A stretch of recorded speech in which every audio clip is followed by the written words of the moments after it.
চরিলাম ভারতরত্ন অটল বিহারী বাজপেয়ী দ্বাদশ শ্রেণী বিদ্যালয় হলঘরে এক দেশ এক নির্বাচনের উপর কর্মসূচি। উপস্থিত প্রাক্তন মুখ্যমন্ত্রী। এক দেশ এক নির্বাচন কর্মসূচিকে সামনে রেখে চরিলাম ভারতরত্ন অটল বিহারী বাজপেয়ীর দ্বাদশ শ্রেণী বিদ্যালয়ের হলে চরিলাম বিজেপি মণ্ডলের উদ্যোগে কর্মসূচির আয়োজন করা হয়। বৃহস্পতিবার সন্ধ্যায় উপস্থিত ছিলেন প্রাক্তন মুখ্যমন্ত্রী তথা পশ্চিম ত্রিপুরা লোকসভার সাংসদ বিপ্লব কুমার দেব, ছিলেন চরিলাম মণ্ডল সভাপতি তাপস দাস ও জনজাতি মোর্চার জেলা সভাপতি কানুরাজ দেববর্মা এবং চরিলাম মণ্ডলের সাধারণ সম্পাদক রাজেশ দেববর্মা। এক দেশ এক নির্বাচন এই কর্মসূচিতে প্রাক্তন মুখ্যমন্ত্রী বিপ্লব কুমার দেব সিপিআইএম ও কংগ্রেস দলকে তুলোধ্বনি করেন। এই দল চীনের চিন্তাধারায় বিশ্বাসী। দেশীয় নেতাদের জন্মদিন পালন করেন না এই দল বিদেশি নেতাদের জন্মদিনে ব্যস্ত থাকে, যেমন লেনিন, স্টালিন, কার্ল মার্কস।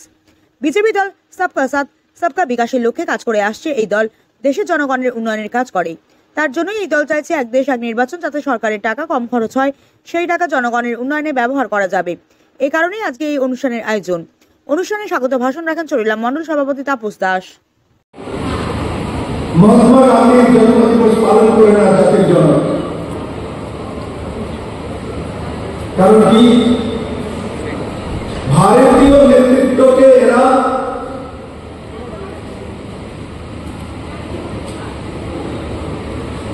মূল্যায়ন করে না।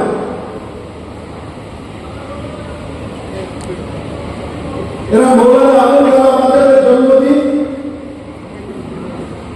পার্টি অফিসে পালন করবে না। এরা সর্দার বল্লভভাই প্যাটেলের জন্মদিন পার্টি অফিসে পালন করবে না। এদের পার্টি অফিসে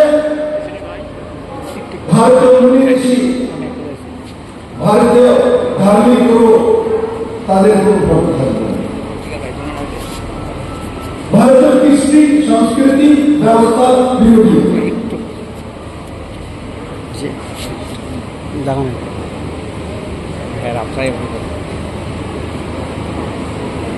এরা কার জন্মদিন পালন করে? এরা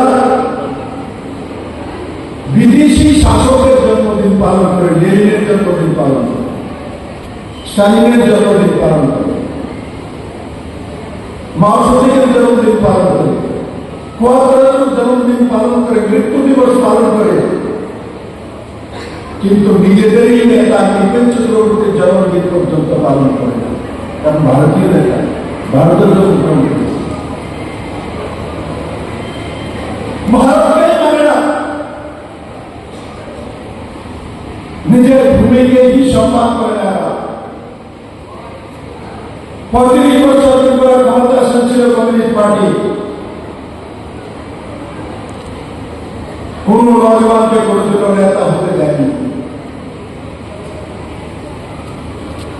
কোন নজওয়ান ছেলে মেয়েকে সামনে এসে মুখ্যমন্ত্রী হোক, এমপি হোক, তার সুযোগ দেয়নি। ব্যুরো রিপোর্ট, হাল্লা বোল।